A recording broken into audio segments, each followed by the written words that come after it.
Thank you, Gaurav. And now, ladies and gentlemen, for the fun part of the evening, I may now introduce to you actor, filmmaker, artist, broadcaster, technologist, and so much more. Ladies and gentlemen, he's also the brand ambassador for our Lumix series, and tonight he's here with us to speak to all of you, to tell you a lot more fun things about GH5 and to talk, basically just to talk to all of you. So ladies and gentlemen, please put your hands together for the very interesting Nick Driftwood. Please put your hands together.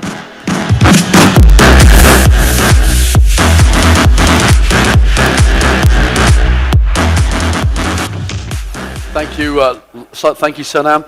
Thank you, ladies and gentlemen, for coming today. I feel so privileged to be here giving this talk, and I'm going to just sort of walk amongst you shortly and ask a few questions. But yeah, a little bit of background about me. I'm from Brighton, which is just south of London in England, about 40 miles south. Has anyone ever been to Brighton out there? Or London? Hands up, or give me 5 if you've been to Brighton. No one has, wow. Well, let's roll that next slide quickly so we can just get this out of the way, a little bit about myself. We just roll that next slide because I haven't got my changer on stage. And then next one. So I'm a filmmaker, technologist, ambassador for Panasonic for the last 4 years. Can we have the next slide, please? So I want to come down a little bit because I'm going to come to the audience. So a little bit about myself. I'm an ex-musician. Fantastic, that's better. Producing of live events, dramas, documentary, music videos, and much, much more. I'm also a CEO of a TV media company. We look after ingestion of media for lots and lots of channels in the UK on Sky and Freesat. And we've actually got a few Indian clients, ZTV, NDTV, amongst those. So we're quite used to working with the Indian TV broadcasters. I did a groundbreaking film last year called Road.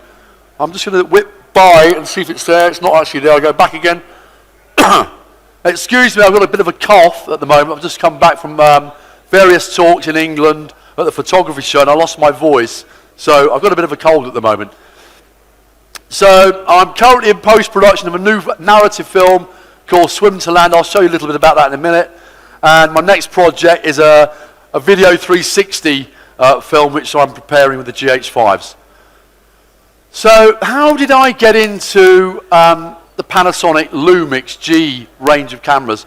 Well, like so many of you, I came from like a full frame and a video recording background, or the big old cameras, Betacam SP. And I sort of looked at this revolution about nearly 10 years ago now, and like many of you, we found that we could produce fantastic looking footage, a really nice depth of field, and lots of fantastic looking features and functionality in these small little cameras which were originally designed for photographs. And we've now found that we could bring these into filmmaking, and being a documentary maker, a technologist, a narrative filmmaker too, I naturally fell in love with these cameras. Now, in 2009, just see if I've got it here, the GH1 attracted my attention because I wasn't quite happy with the full frame stuff. I found it a little bit mushy, and everyone was using the same colour look, and I wanted to sort of stand out and look original. And I found with the GH1, it had this amazing colour palette which enabled me to paint really cool looking imagery with my videos as a starting point, and when I brought it into the grading, I could actually do much, much more. And also it was much, much sharper. So it suited my needs. And with the GH range, in 2011 with the GH2, we had a much improved 16 megapixel sensor, which meant that I could do 1080p video and 720p 60 slow motion stuff, which I couldn't do before on the other cameras. So it was like a natural progression. During that time, there was what was called a Great Zacuta Shootout. It was a camera shootout of small cameras against larger cinematic cameras. And what it was all about was to see how these small cameras could compete with these huge cinematic cameras costing tens of thousands of pounds, like the Red camera, the Red Scarlet, the Arri Alexa, the Sony FS55 65s. And we had this little, when he was invited to a Hollywood studio to pick his favourite look, actually chose the Panasonic Lumix GH5 with the Driftwood settings. And from that point onwards, it went global. People were picking up the GH2s, loving this fantastic multi-aspect sensor. It was a groundbreaking camera. We then moved on to GH3, which negated the need to change anything in the encoder, which we'd done in the GH2, with a really high 200 megabits all-intra codec, which was a joy to use, rendered beautiful looking footage, and frame by frame the motion looked superb. But in obviously 2014, we got the fantastic GH4. I'm going to keep swigging this because of my throat. The GH4, a groundbreaking camera with 4K UHD, 4K DCI, so it's cinema compatible, broadcast compatible. You could play it anywhere in the world, 24 Hertz, 50 Hertz, 60 Hertz, NTSC or PAL. This camera connected up with professional systems, or for low budget guerrilla filmmakers. We could compete with anybody with this groundbreaking GH4. But obviously now you can see that what it had at the bottom there, it also had 10-bit HDMI out, and a few things like 12 frames per second burst speed, and a fantastic James Bond speed 0.07 autofocus speed. So it was lightning quick, and lightning ahead, functionality ahead of its rivals. So I'm going to move on and just a little bit of adventures about what I'm into. I'm into narrative storytelling. I did a little film called, I'm not sure if that's going to play, it's not going to play. That video inside the actual window. Can we play it very quickly? It's just a little feature. It's called The Last Teardrop. I shot up the GH2, and it was a story in narrative filmmaking, in that we invited people from the public to be filmed and tell a story from a 3-page script about a scientist who went into the Atacama Desert and got lost, and who was looking for the earliest forms of life. But from out in the distance, this Chinchorro mummy was walking towards him, like Lawrence of Arabia, that famous scene when he comes out of the desert.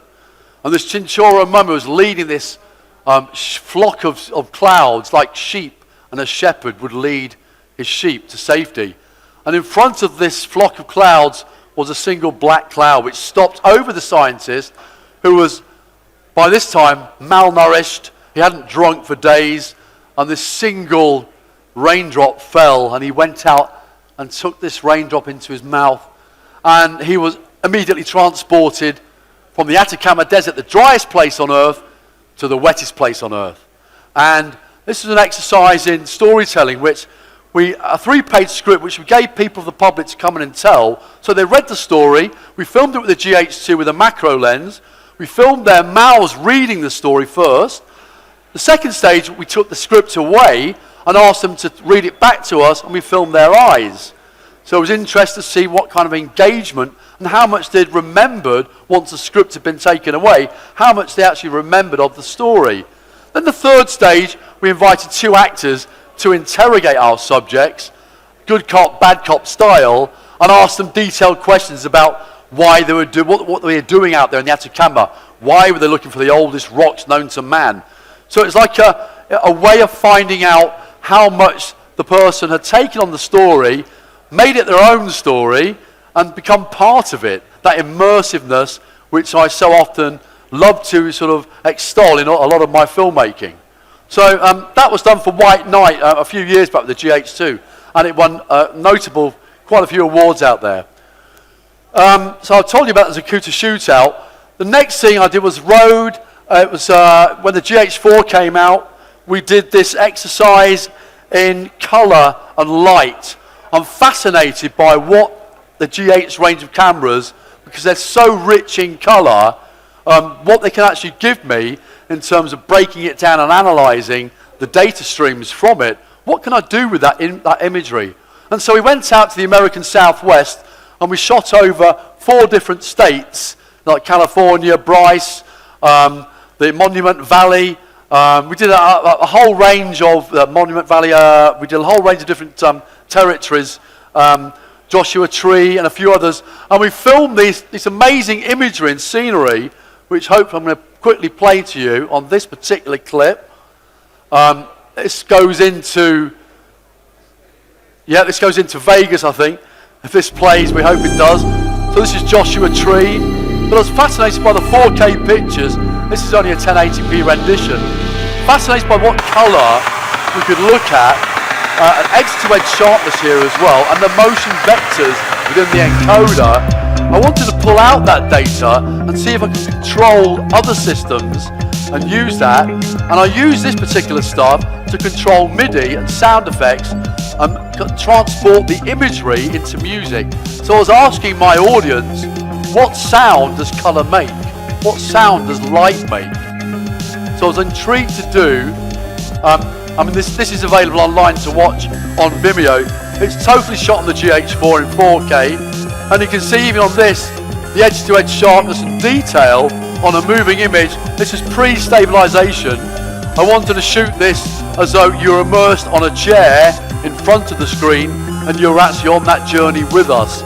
So we actually ripped out a chair from a Mustang car, placed the seating in front of the screen and invited our audience to listen to these pictures and the different colours, and we changed this colour and luminance into MIDI music values in a 7.1 surround sound, and I wrote an algorithm called Chroma Rhythm. This Chroma Rhythm broke down the picture into their RGB values and luminance values, and then we dried that codec information to push out audio and sound in this 7.1 surround. And we were changing the noise for different color roads. If it went gray or white, the music went down and sad. If it was blue and sunny, the music changed to a happy soundtrack. So we found a way of using the GH4's color control system by breaking down that codec and to drive other systems. And I think it's quite inventive, that, as a technologist, because I could actually control temperature systems, and I could control the temperature in the aircraft or the car just by how the imagery, the color, is being looked at. But most importantly, the whole idea for doing this journey of road, and you can find out more information about this on www.driftwoodroad.com, was how color can make us, reimagine things. So pull away the natural soundtrack and try and reimagine it by the color driving the sound and effects. So we've had a look at that one. Then I got into, I've been doing quite a lot of narrative storytelling. I've got a new film coming out this year, shot on the GH4s and GH5s. It's called Swim to Land, and it's about a woman coming back to her past and confronting her past. Something dreadful happened 20 years prior, and she swims out every day 50 meters to the same point where some tragedy happened. I've got a few clips I can play here while I'm talking, actually, and it stars Toby Sebastian, who is now leading in a major film called Bocelli with Anthony Banderas, and he's starring in my feature here called Swim to Land. Here he is. He was also in Game of Thrones. He's going to be a huge star. You're going to hear a lot more about this guy. And that's the other thing about the GH range. It allows the guerrilla, small-time filmmakers to work with young actors and youth and get them working. Because who knows, some of these guys go on to be really, really famous. And I'm sure it's happened over here in India. So this was shot with the GH4. We've got other scenes being shot in the GH5. And I can only show a couple of clips of this because it's currently in post-production, and we've got the guy who does the sound from Harry Potter. He's doing all the sound post-production at the moment, and it should be available in about a month or two's time. So maybe if I come back to India, we can play it in its entirety, have some kind of premiere. And here's another quick scene, if you want to quickly play that as well. So this was shot in the GH4s, and I've got to say, I've got to mention quickly what my favourite lenses are when I'm doing storytelling like this. Can we just play this at all? Will it trigger? I'm not sure if that's going to work. But I like the Panasonic lenses. I love the 7 to 14 millimeter lens, fantastic wide angle lens. The 12 to 35, which is the equivalent of the 24 to 70 mil on a full frame, and the 35 to 100, which is the equivalent of the 70 to 200. And I love these lenses, so I can pack them all in one little bag, which I'm going to get out in a short when I come round to see you all. I can pack loads of lenses in a bag, many more than I can do with the full frame like-minded ones. And it means that I'm very portable, pack a lot more punch by having a whole array and a selection of great lenses. I also like the 42.5 millimeter portrait lens, which is an equivalent to the 85 mil. So that's a fantastic lens. You can also use old glass, like for example, I like using the Magic Drain Pipe. It's a really old 80 to 200 mil lens.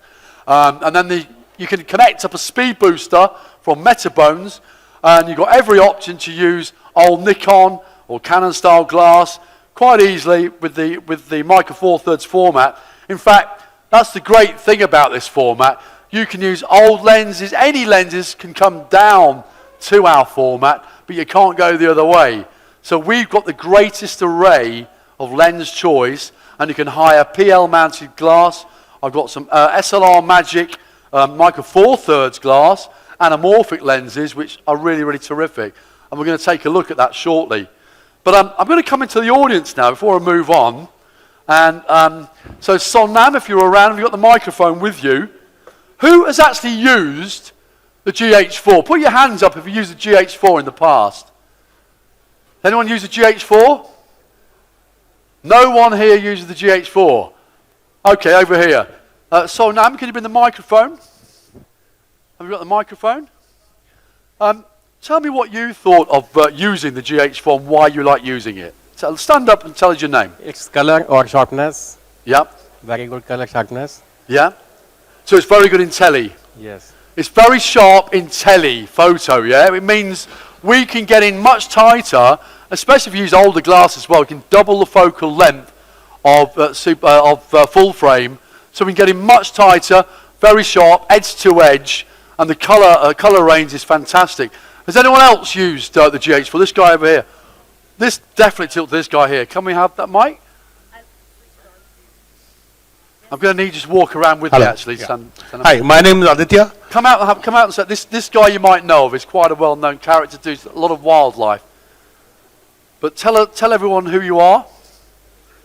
Hi, so my name is Aditya Singh. I'm a wildlife photographer. I basically shoot stills. About a year ago, Sandesh here introduced me to the GH4. And for good 6 months, I used it as my wide-angle backup. And I didn't shoot videos with it. Then I started shooting videos with it. So since I don't know how to edit, I'm not a filmmaker, what I do is, I made these 2-3 contraptions to keep it stable. Basically a plank of wood with a bolt coming out. I mount a ball head on it and put the GH4. And the Jeeps we use have the windshield down. So this long plank of wood stays on the Jeep. And the reason I like it is I can run these clips. I mostly shoot tigers. So I can run these clips of 10 minutes, 20 minutes, half an hour with a plank on which a GH4 is mounted, and put 2 beanbags on the plank and doesn't shake.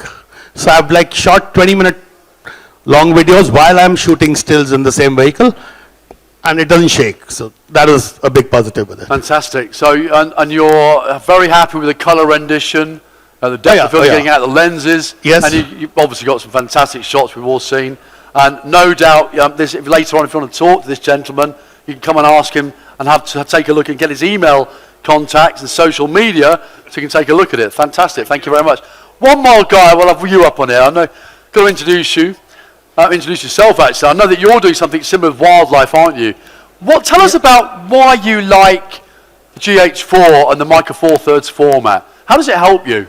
Yeah, well, I've been using the GH4 since 2014. Yep. And we've been using it for documentaries. Yep. So we started small with some of the small documentaries, and then we took it straight onto Planet Earth. Okay. So we use the Red Epic, the big camera for the big documentary stuff, but you won't believe it. We had the GH4 mounted right beside it, and a majority of the shots were with the GH4. Because it's so small, we could put it on a jib, a 100-foot jib, Yep. and send it up above the grassland, send it up above the elephants. You can't do that with a big, heavy camera. You just cannot do it. With a small camera that was shooting 4K, same frame as our project, we could, and it's all internal recording, we got some amazing stuff. But the GH5 is what I'm really waiting for, because 422 10-bit internal, you can't get better than that. Exactly, yeah, fantastic. Thank you very much. Sonam, can I let you take this? Can we have somebody Let's go from to the the audience a console bit. here? Come on, let's just get round a bit. So what are you, sir? What are you using to film? Are you a filmmaker or a photographer? Hands up if you're a photographer. Not that many, actually. Wow. Hands up if you're a filmmaker, documentary maker, wedding filmmaker, whatever. Hands up if you don't do anything. This does not add up. I don't understand this. So what am I saying? 99% of you don't do video and don't do photography? Is that true? All right. Hands up, give me 5 if you're either a photographer or filmmaker. You must all be. Or you're just too shy. Okay, too shy. Well, we'll move on then. We'll forget about that because I was going to talk about other cameras and what you felt about it with against the Mica Four Thirds. So I'm going to move on now. Let's talk about, as a technologist, what else I've been using Mica Four Thirds for. I've been building the greatest resolution imagery with Mica Four Thirds format, and I've been using 4K photo mode to do that. And that's with video, VR, 360, call it what you like. I've been building rigs using a Lumix GX80 set, and we're now up to 6, and we've even been experimenting with the GH5, but I'll come to that. But we've been putting up to 6 GX80s together in 1:1 mode, which gives us 2,880 pixels square. So when you put a fisheye on, like this lovely Izuga 3.25mm, at f2.5, crazy fisheye, which sees 240 degrees behind itself. When we put those 4 together, we can get imagery a little bit like this. Play. 12K video, overlapped and stitched. We're playing it obviously at 1080, this is the code. But we're doing masters at 12K with GX80s, 4 of them. With the GH5, we're going to be doing 16K, way above any other 360 camera, including Nokia Zozo, which is $45,000 or more.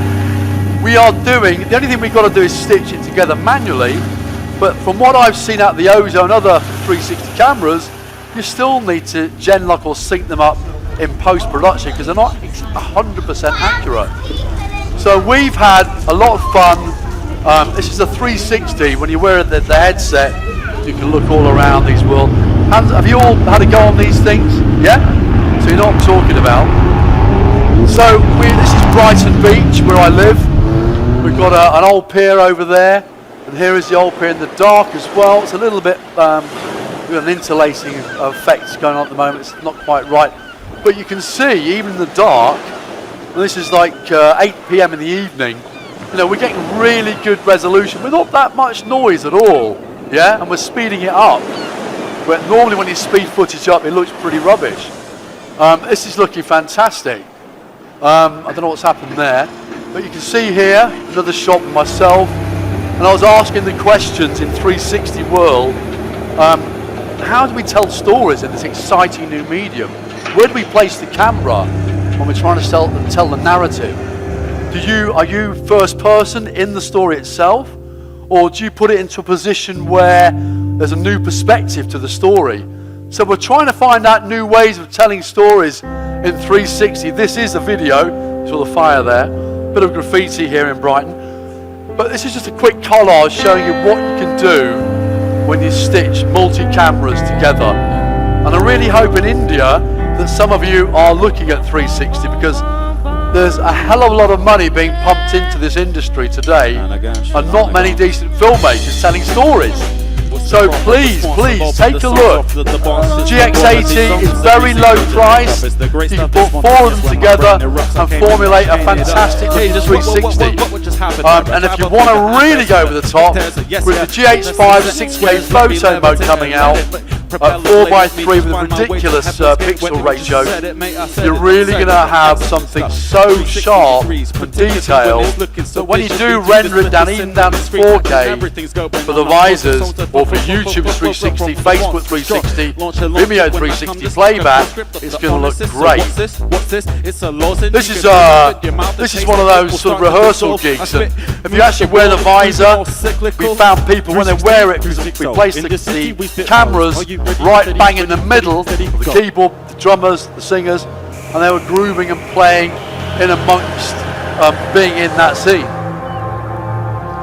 Bit of effects as well we're showing here within the GX8 and the GH5. So it's a whole new medium, it's a whole new way of telling stories, and I really hope some of you guys are interested. And if you want to know more, look up driftwood360.com and email me, and we'll talk to you and advise you about the equipment you need and what you need to get if you want to get into this and start using it. I mean, not only that, it's a really good way of getting extreme wide angles. You can really see it being used in the wildlife field as well. Okay, so here we are then, the GH5. Can someone find my water for me? I'm going to need some water. We showed this earlier on, but I'm going to show you this now to you guys. This is something I shot in the GH5 just a couple of weeks ago while I'm making a new mob film, a gangster film, which I can't talk to you about at the moment. But this is like an offcut we did. We had a half a day to play, and so I got Gramsci, my mate, who's a rapper, and he does freestyle rap. You give him a few words, and he comes back automatically live with his own rhyming words. So we got him to extol all the functions of the GH5. So I gave him all the top 10 best bits about the GH5, and then he put it together in a rhyme. And here's his, if you want to play it, here's what we came up with. These are a few scenes of some of the actors in the film I'm making. I don't think Tony made it. I can't tell for sure because the cops are all over the scene. I got a Lumix GH5 and I'm feeling alive. So look out, Sonny Appuccino, cause I'm coming after ya. I got a seal with a body that still works in the freezer, which is where I'm gonna leave here after I murder and beat ya. I got a new MOS sensor and a Venus engine, and a whole other things for your attention that I should mention. I've got dual image, stabilization too, so I'm able to stay stable even when I'm robbing and shaking you. 50p, 60p, shoot rated 4K. It's okay, do it all day, it's part of my forte.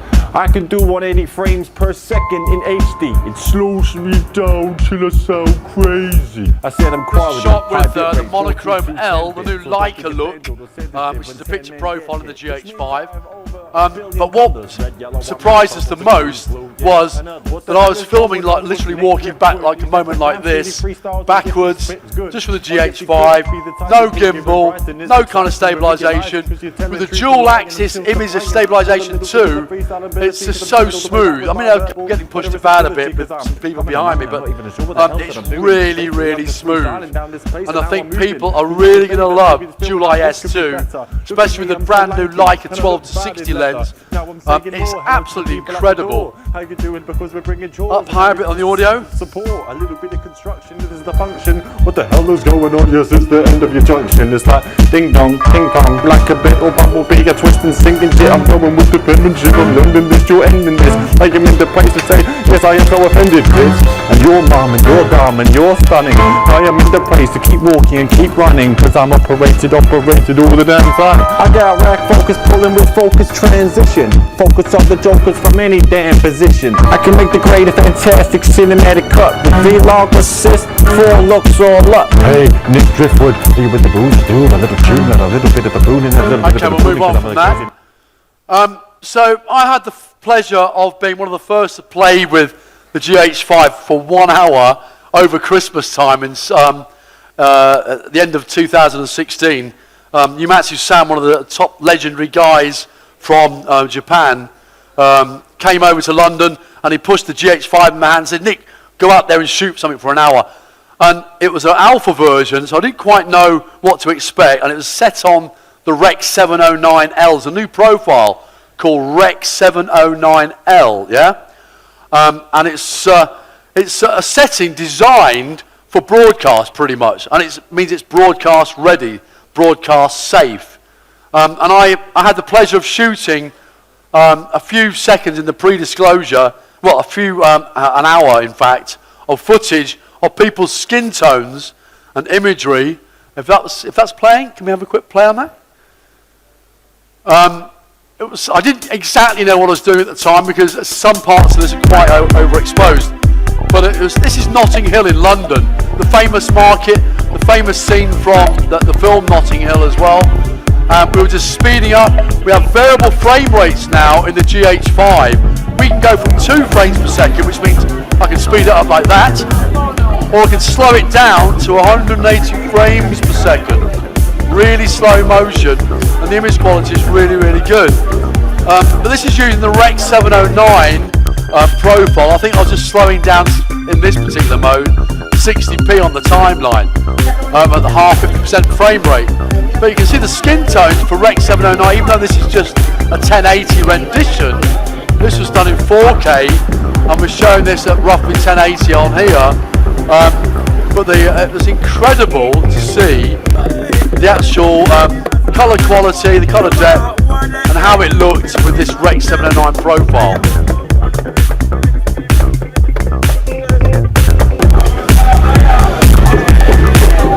So we got 422 10-bit on the GH5.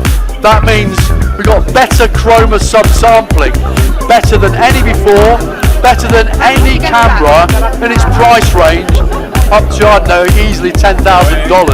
There's nothing quite like it. 422 10-bit, that gives you over 1 billion colours of tonality. That's tones to play with on my paint box almost. I can grade away with millions of that confidence, yeah, that grader's confidence in post-production to produce fantastic looking imagery, better than the rest. I've got better chroma red, better chroma blues. Both lines are being sampled now out of a 4-pixel sample. So 422 10-bit internal at 24p, 25p and 30p, and it's absolutely fantastic looking. We've also got 50p and 60p 4K internal. That's in 8-bit, but through the HDMI, and it's a full-size HDMI, as you've probably been finding out, it's 422 10-bit through that. So if you've got something like the Atomos Shogun Inferno or the brand new Atomos Flame, which is half the price, you can record 50p, 60p in 10-bit. So moving on, and also we get terrific picture quality out of the GH5. You know, I mean, it's just, these are in the darkness. We looked earlier on at the ISO test. In fact, we're going to come up and show you my ISO test that I did from 400 all the way up to 3200 ISO.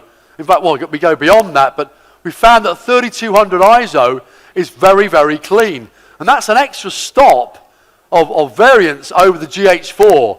So we've definitely got massive improvements in what we like to say as perceptual dynamic range. Because I can see in the dark, both in pictures and in videography, you know, we've got some really good quality looking imagery coming out of this camera. So photographers are going to love it. You'd hit play on this as well. The other thing was motion.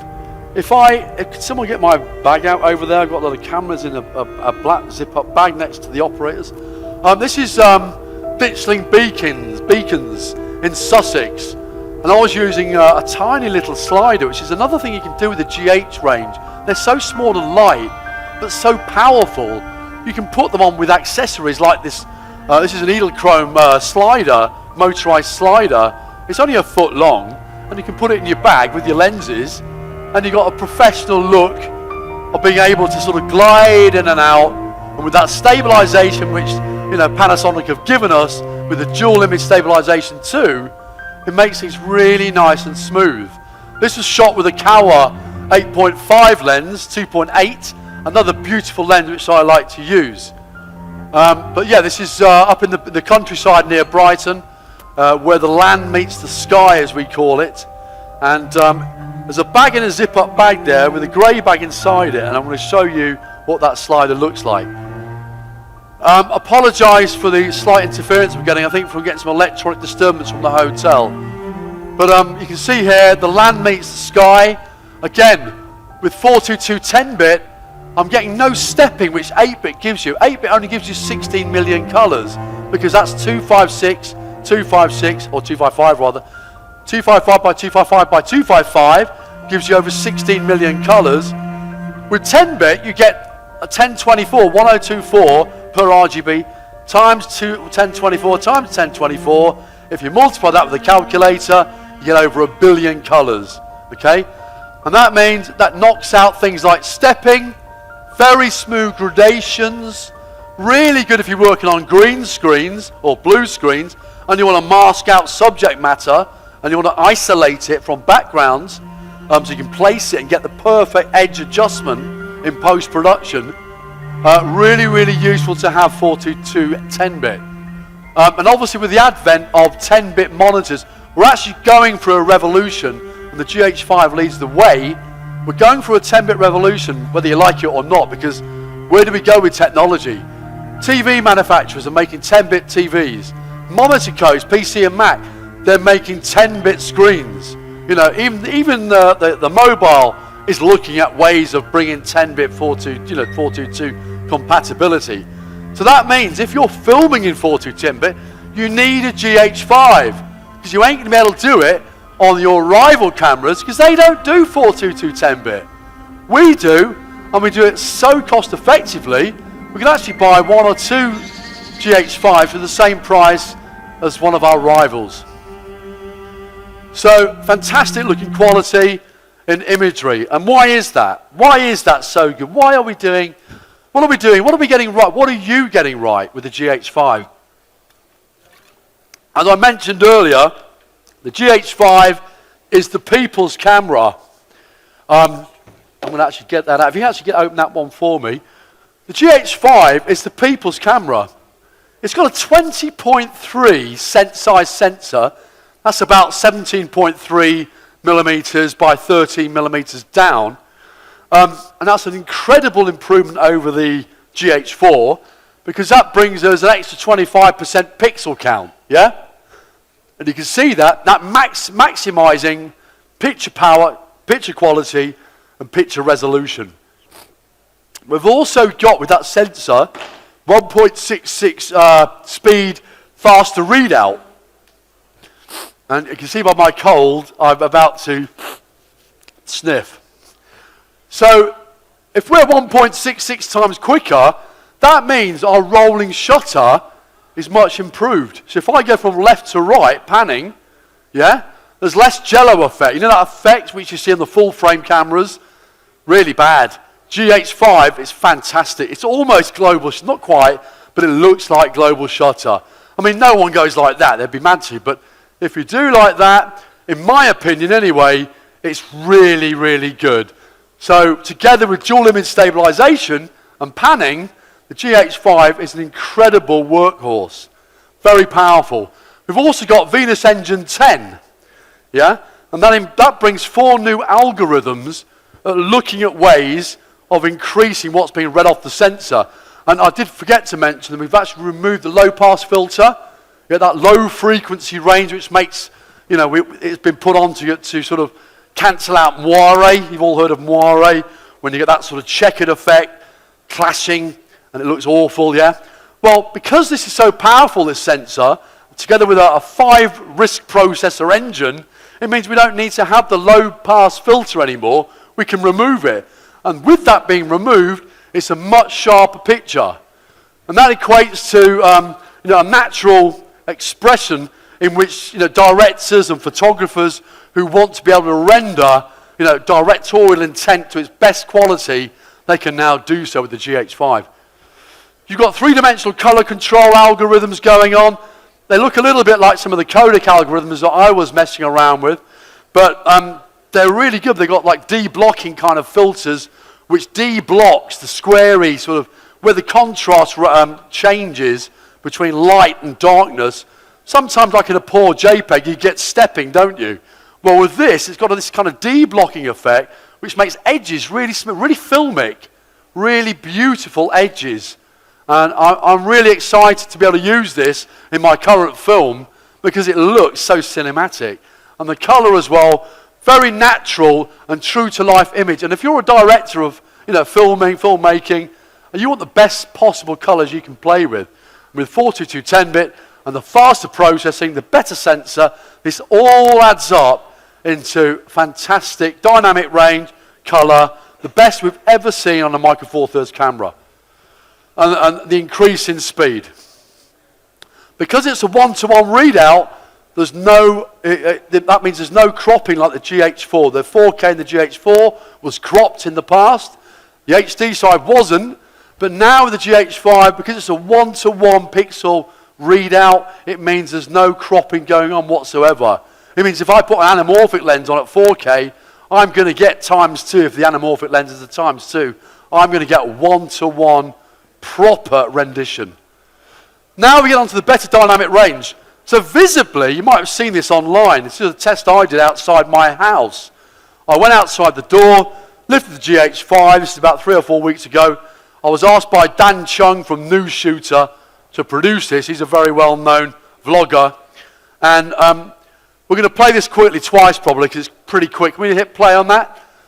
It was pitch black. You couldn't see anything apart from the light. So at 400 ISO, 800 ISO, 1600, 3200, it begins to the buildings, 6400, and then we're getting into the realms of higher, and 12800, 25600, incredible image resolvement. You can see there's a little bit of noise at the very top end. But what I'm trying to say is, where the GH4 was beginning to get noisy at 1600 ISO, this only gets noisy at 6400 ISO. So 3200 is our new 1600 ISO. So perceptually, better dynamic range because of all the increased processing, better sensor, low pass filter removal, lots and lots of things going on to make our imagery that much better. And that equates to better looking imagery for your photographs too. So if you're a photographer, you're going to get the best ever looking images, and in the new 4K, 6K photo modes, it's going to look fantastic when you use the GH5. So we've got superb high frame rates, up to 60p and 4K. In the 24 Hertz mode, the cinema mode we call it, 24p, true 24p, not 23.98, although we do that as well. This supports so many varieties of frame rates. It's incredible. So we support 24p. We can even do 48 frames per second, on variable frame rate. Okay, so if you want that Hobbit look, that was filmed in 48 frames per second. You can film 48 frames per second on the GH5 like the Hobbit was. It truly is a groundbreaking camera supporting so many different formats. It's just a world beater. The high-res 6K photo mode, which you've probably heard about, 18.7 megapixels, that equates to being able to extrapolate an image out of that 30 frames, an 18.7 megapixel, which be able to print up to A2 size, poster size, Really lovely imagery. Really good to make use of. And we've also, 4K photo mode, 8.3 megapixels at 60 frames per second. So you'll never miss a shot. 60 frames a second kicking off, and it'll record in these two modes with no duration limit, It goes on and on and on. So that's like a burst speed mode, which you guys who are full framers just haven't got. We can go forever, as long as our SD card or battery supports it, we can record that kind of burst speed in 4K or 6K photo mode and get some fantastic looking images. And all in camera, you can extrapolate those images. You've probably seen the footage out there. And they look really good. You've seen some demos out there.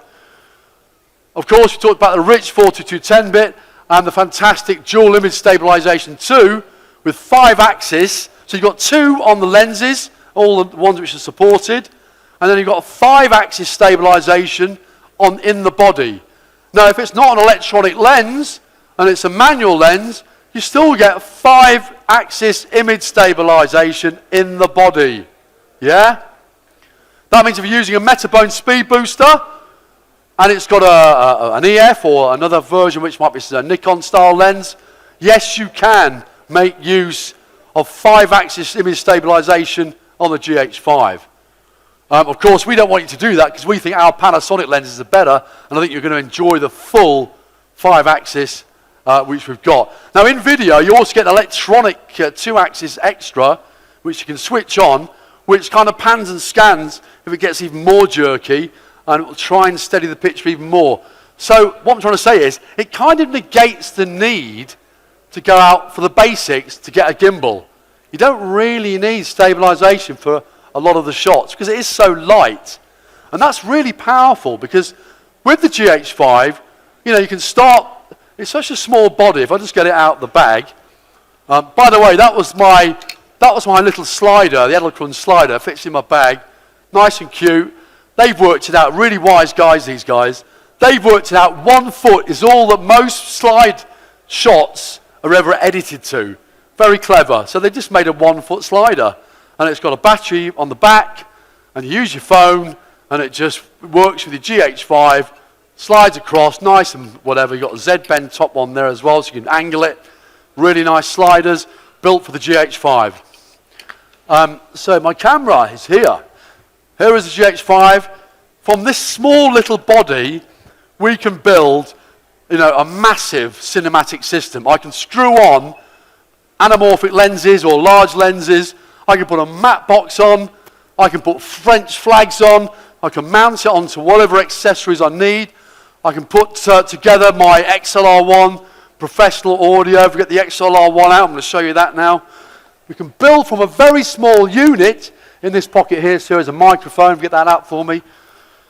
So with the GH5, and for example, the 12 to 60, you can be very sort of candid, get the shots you like, without people ever really noticing it, because it is so light. It's stable, stabilized, great for weddings, because if I'm filming weddings, I can just hold down the AFC, autofocus continuous. It's got dual image stabilization. I'm going to show you a video in a minute of Kai Wong, very well-known vlogger again, a mate of mine, actually doing this very thing with the GH5. And how usable is that going to be if you're on the dance floor at a wedding? Yeah? Gliding around, it's incredible. So you're going to build that for me. What we've got here is the XLR1. This is audio giving us 96K in 24 bits. Really high super sampling. Yes, we can switch it down to 48K if we want to, but it'll give you 96K, camera style, camcorder style, professional audio.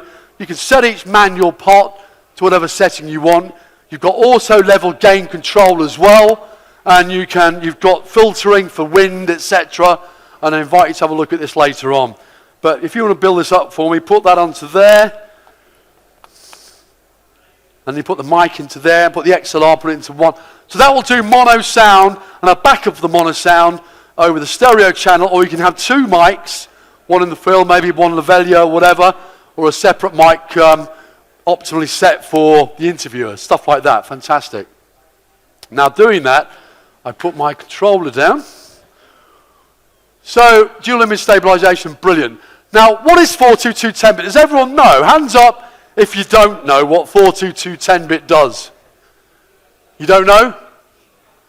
Some of you don't know. So I'm going to let Griffin Hammond here, he's a USA ambassador and another good friend of mine, he's going to quickly tell you what 42210-bit's all about while I have a drink. Play.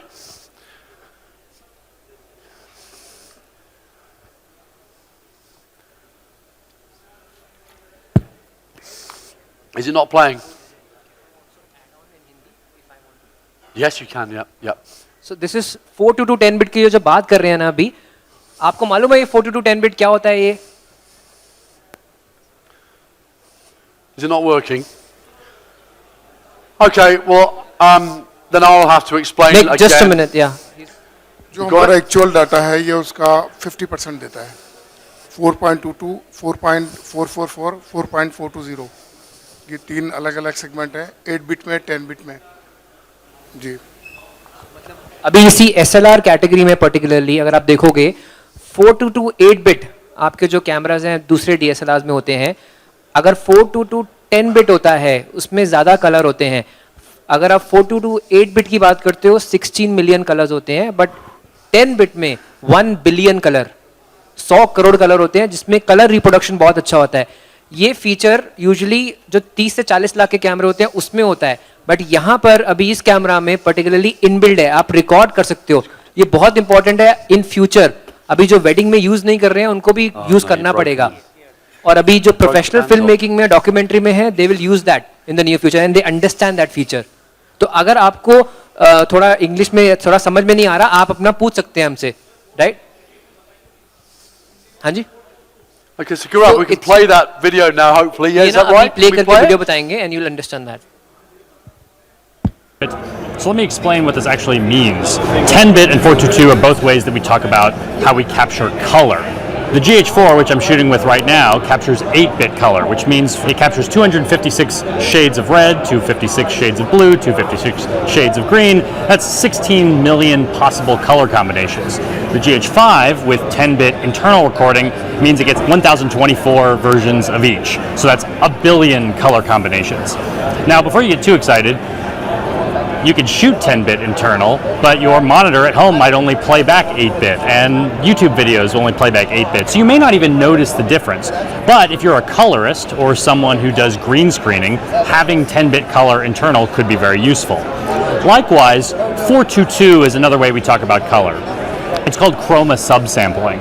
Chroma subsampling means we don't need to capture color for every single pixel. In fact, the image you're looking at right now is capturing 420 color, meaning that for every 4 pixels wide and 2 rows, we actually capture 2 pixels of color on the top row and 0 on the bottom. And that's actually enough color to make a color image. You don't really notice that there's missing color data. You just replicate it over a few pixels. The GH5 will shoot 422, which is actually twice as much color data, meaning on that bottom row we capture 2 more. If we were shooting 444, we would be capturing color data for every single pixel. But again, most of the time, for most videos, you wouldn't really notice the difference between 420 and 422 color. But if you're doing green screen, if you're a colorist, you might want to start with more data. So it's pretty cool that the GH5 will be able to capture that internally. One last piece of... Okay, so that's him. Now I want to quickly show you my mates, Kai Wong you might have heard of. He's showing you what it's like. I was out here when he was filming this in London's Chinatown, and we went out there. If you can hit play, and he's testing out the autofocus speed, which is 0.05 speed, as well as the autofocus continuous, being able to walk around with dual image stabilization and with that terrific autofocus continuous and be able to capture but perfectly looking pictures without any hunting going on. So that's the wrong one. Let's go back into it. Can we hit play on this one? What's it like? What's the continuous autofocus like? Oh, that's not bad. Yeah, it's alright, isn't it? It's not bad.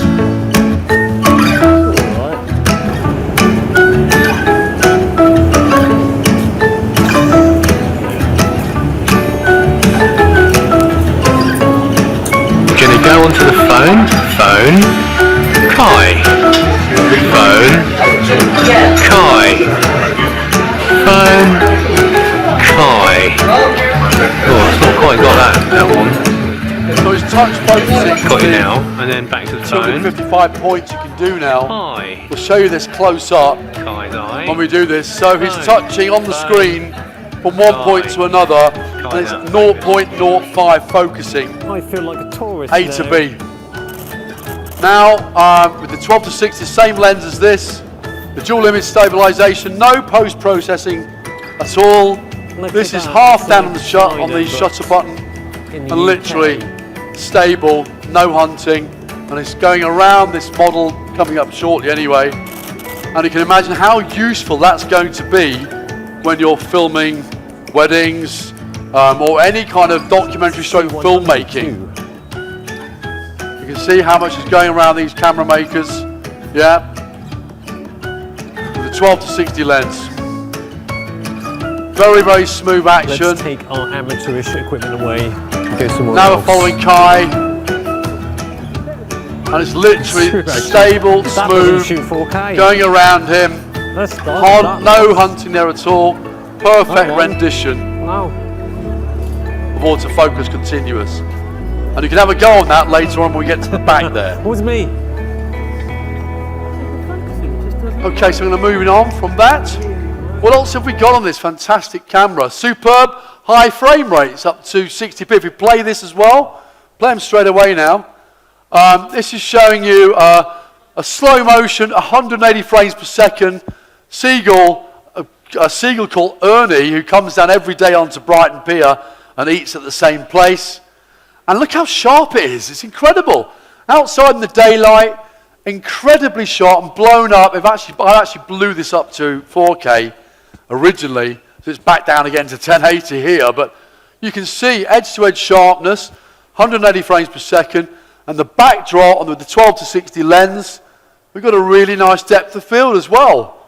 I mean, look at that, the wings, the contrast between where it's the highlights and the shadows. The background motion, you can see now, established shot that we like to see. I prefer filmmaking where you know where your subject's in. Most films are made that way. It's all very well going on about the really soft bokeh and depth of field, but you know, with the Micro Four Thirds GH5 format and lenses like the 42.5L lens, which is 1.2, or things like the Voigtlander 0.95 lens, you can get a really good, softer than this sort of bokeh, which are a really lovely depth of field if you really want those portrait sort of style shots. But for the majority of shots, I think you're all going to agree with me that there's always some kind of background presence, yeah? So if you're filming subject matter like this, you know, we like to see the background. And the Panasonic lenses are really good, you know, between f2.8 to f4 at tele. The 12 to 60 lens is brilliant. 6K photo mode. This is a very rough, quick depth of field shot. That's a piece of bread. And we're focusing on the seagull at the back. This is a grab from the 6K photo mode. Can we play this one, please? Now, this is 6K photo mode, yeah? 4992 by 3744. And you think about it, yeah? 4K is what? It's at DCI, it's 4096 by 2160. So much, much better quality. And I've been using 6K photo mode as a video format. So I've been shooting, this is the Brighton Pier. It's gradually falling into and succumbing to the waves. But the resolution is incredible. And I can pan and scan it to fit a 4K UHD or a DCI image from that greater working space. This is an anamorphic lens at using the 4x3 format. H.265, by the way, 6K photo is. It means that I can also play with my anamorphic stuff now in a higher resolution and get greater quality than all these cinema cameras costing £50,000, £60,000. Like the FS65, the Arri Alexa XT. You know, we're up to 65mm with this. It's incredible, you know. Open gate format for anamorphic lenses. So this actually means I can use the GH5 not only for just basic guerrilla style filmmaking or documentary making or wedding or events filmography, I can use it for cinema using powerful cinema lenses. I can rent these lenses or buy a set. SLR Magic make a set of 3 for very, very cheap prices at 35, 50mm and 70mm. Fantastic skin tones in 6K photo mode. It's got a kind of a deeper crushed black look to it, and you're kind of limited by a few of the picture profiles. You haven't got Vlog in this mode, that's what I mean by that. But it's not really supposed for filmmaking, but we're going to be getting modes like this in a firmware summer update which will have high resolution anamorphic. That means the sort of images we're getting here, we'll be able to get, in the future, in the firmware update. And that's the great thing about Panasonic. Again, they're listening to the people. So when you want something, if there's a majority vote to get that in, they're going to highly likely put it into the firmware update. And that's been happening quite a lot since the GH4. And I haven't seen that across any other camera manufacturer. So they're listening to the people, and that's why I call it the people's camera. So that's 6K photo. I'm going to show you what that means. What can we get with 6K photos? We get A2 style printed posters. We also get really high resolution. So at 4:3, there's two settings at 6K photo. At 4:3, we get 4992 by 3744. And then at a 3:2, the green space, we get 5184 width by 3456. Slightly less on the horizontal. 3744 on the 4:3, yeah? So 4:3 is 18.7 megapixels, and 3:2 is 17.9. Both lovely formats for photographs to extrapolate any image and then save it as a JPEG so you can print it out later and never miss a shot.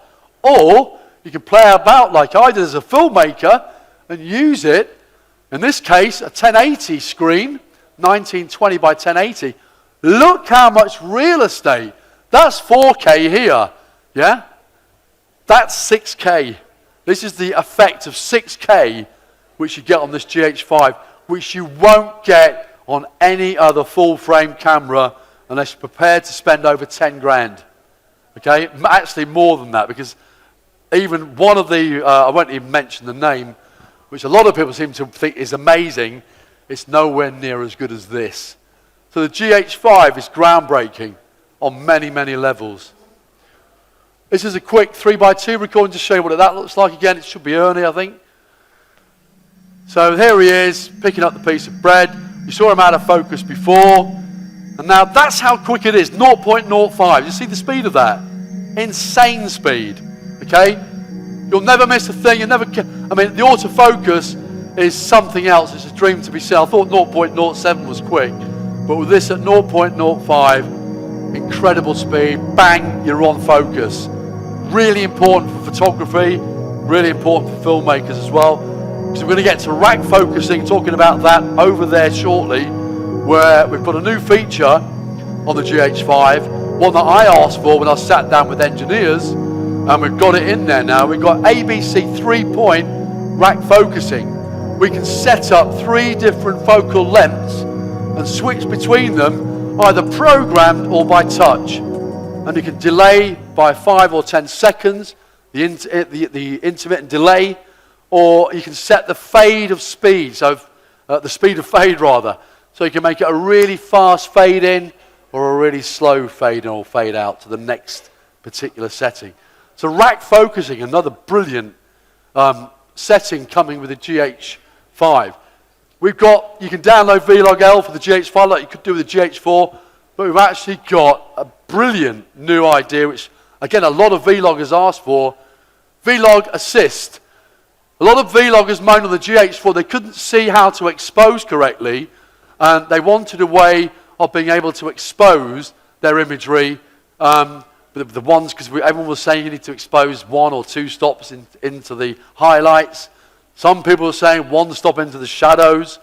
With this now, with Vlog View Assist, you've got the famous VariCam Rec 709 lookup table, so you can visualize it with the 709. We're going to come to that in a second. You can actually hit play now, or you can load up to 4 different lookup tables, or LUTs, or looks, or grades. Call it what you like.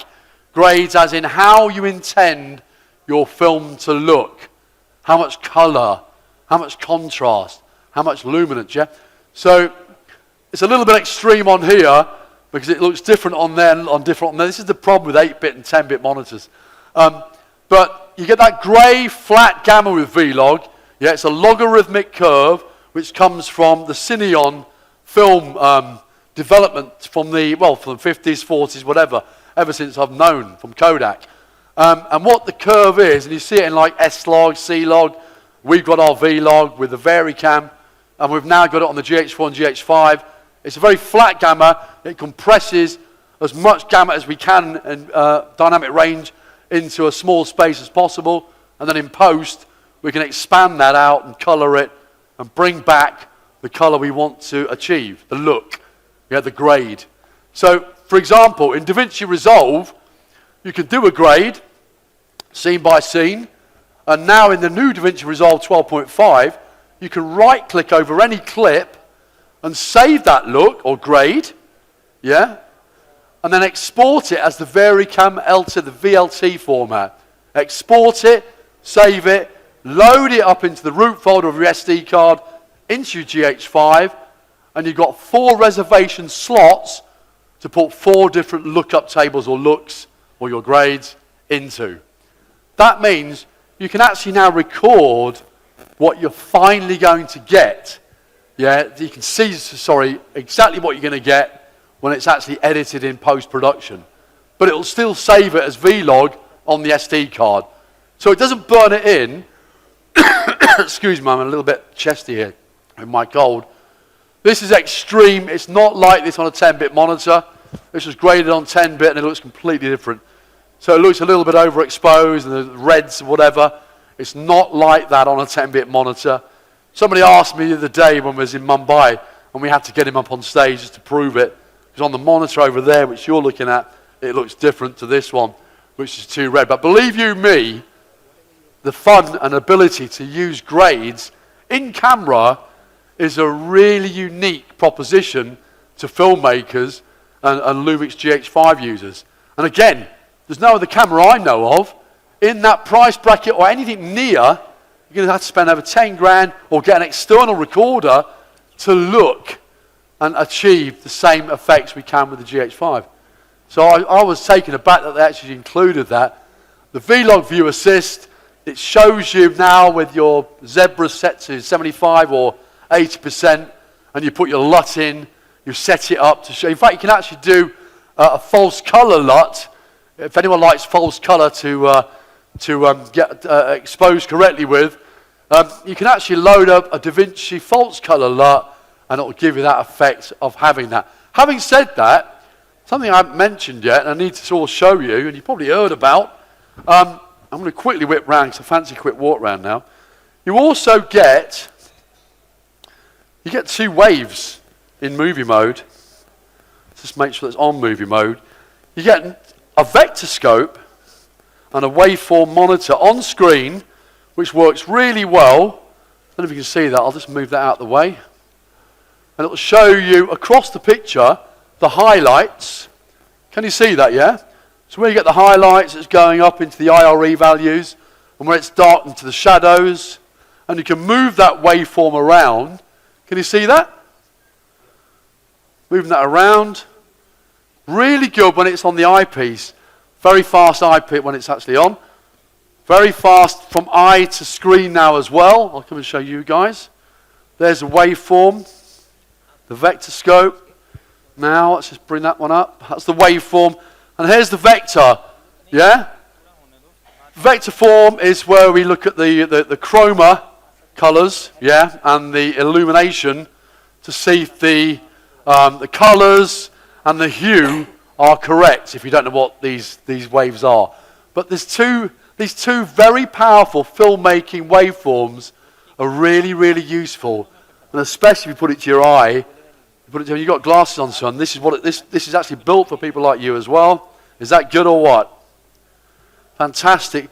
And one of the little mentions about the eyepiece is you've got on the body, you've got a new joystick, yeah, which moves the 225 autofocus points.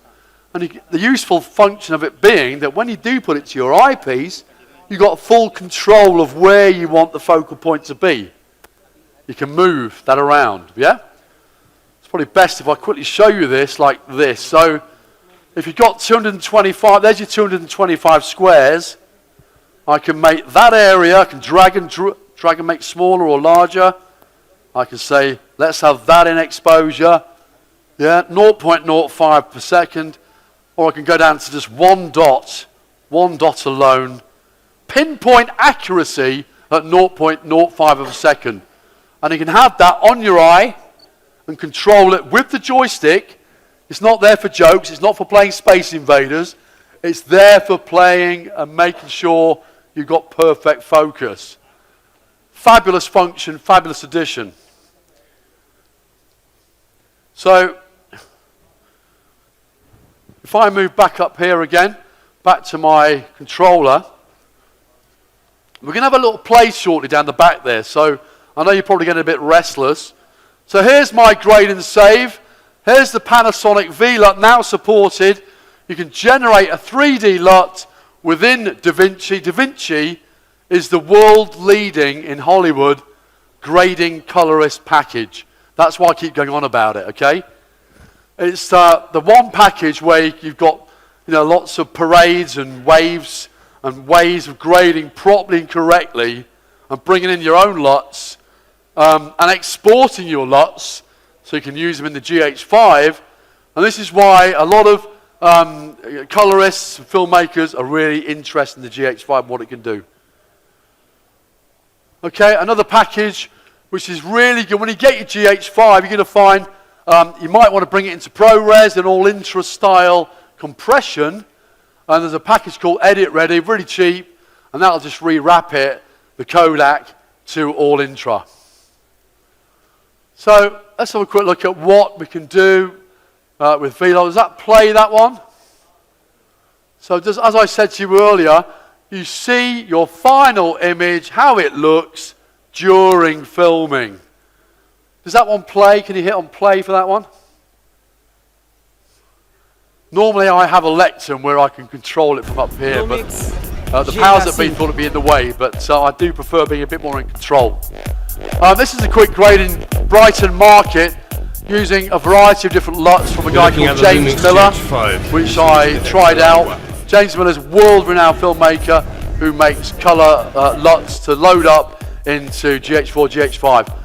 And there's a couple of his extreme ones which look fantastic on a 10-bit monitor. They're probably a little bit too red on this particular monitor. Down here, if you look at it, you'll see it be a lot more greener. But they look fantastic. They give you that filmic look, that cinematic look, and that edge-to-edge detail that I was talking about earlier on. Okay, so I'm quickly going to wrap up and just summarise to say before we get over there and try stuff out. We've got the fastest ever autofocus speed. We've got that contrast depth from defocus focusing, which takes 2 points and analyzes in real time those 2 focal points and immediately at 0.05 gives you razor sharp focusing. Constant sampling all the time. You've got professional video recording features and functionality, including the rack focus pulling, which I'm going to show you shortly at the back. I'm going to show you how to use ABC rack focus. We've got V-Log Assist with 4 LUTs. I'm going to show you some of mine working in action. We can now save files and folders to your own names, which is really handy. You couldn't do that before, and not many other cameras in its range can do this either. We can rename our files to the event. So if you've got a wedding event, you can give it a title, and the folder, all your information will be saved to that folder, and the file names will get that prefix, yeah? Something we're all used to in the video camcorder market, but now we've got it on the GH5. You've got custom menus, so all your favorite settings you can add to a huge long My menu. You've got 22 function buttons to program, including the joystick. You can reprogram it up, down, left and right. You can reprogram it to your heart's content to do other functions or your favorite features. You've got the zoom focus memory save on power off. So certain settings are saved to XML.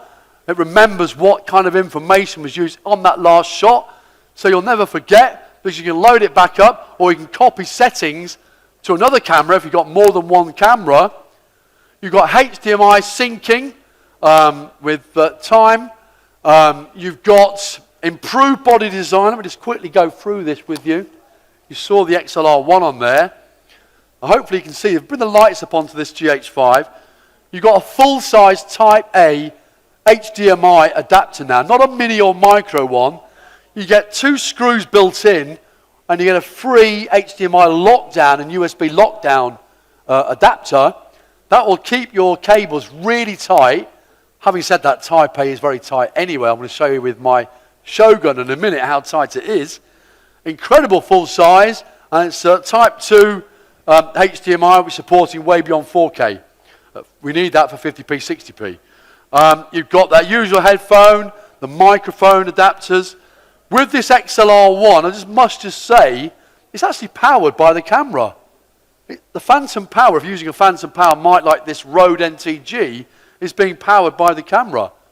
And they're using the same batteries as the GH4, which are world-renowned as being the longest duration batteries out of any camera in its price range. Again, we can film events for 2 or 3 hours with these cameras.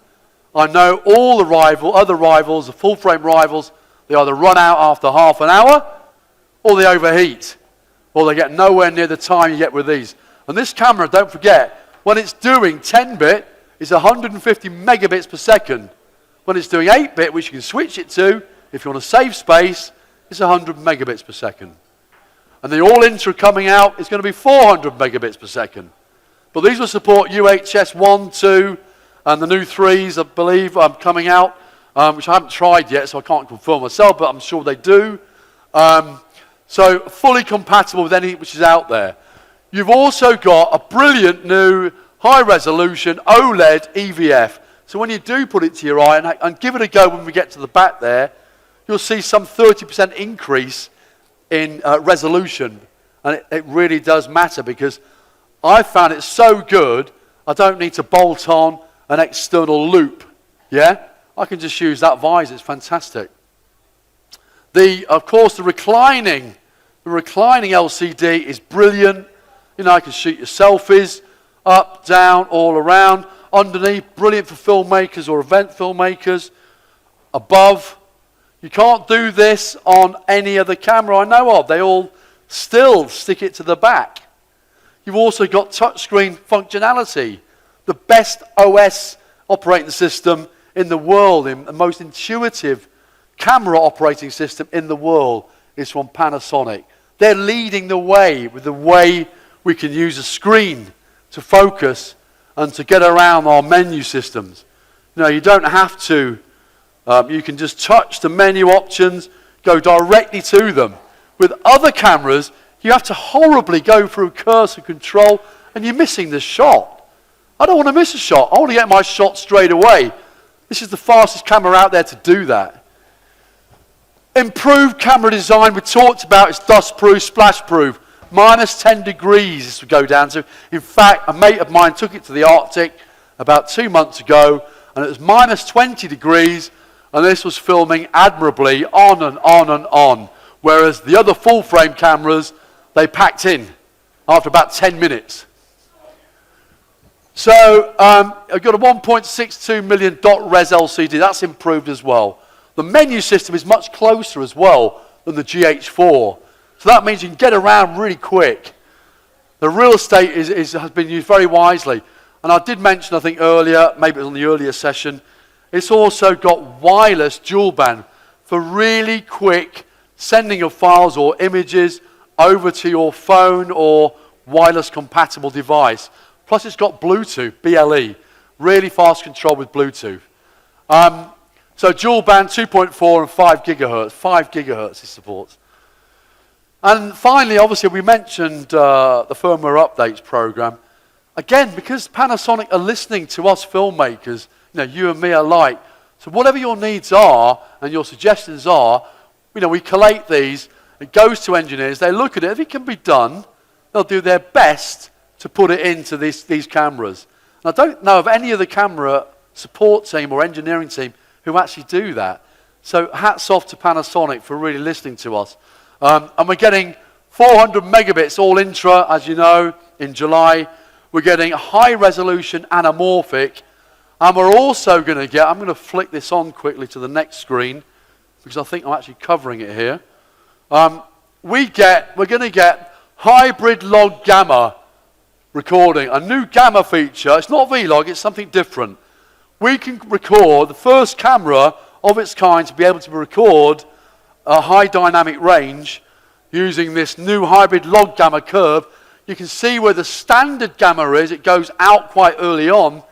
With HDR, you need to be able to stretch it, really get the frequency range captured, the shadows and the highlights. GH5 will be able to do that, and it'll be able to record a new and exciting HLL gamma, which will support all the new HDR TVs coming out. And it's also backwards compatible. This is a system built and designed by BBC NHK and a few other partners. And Panasonic, one of the first to bring out monitors which support HDR in their true OLED crisp beauty. And you'll be able to film with these cameras.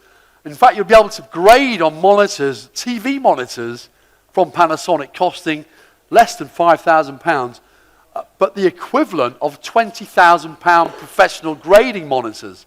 I've seen them in the studios. I went through some test invitations, and I looked at a professional grading monitor.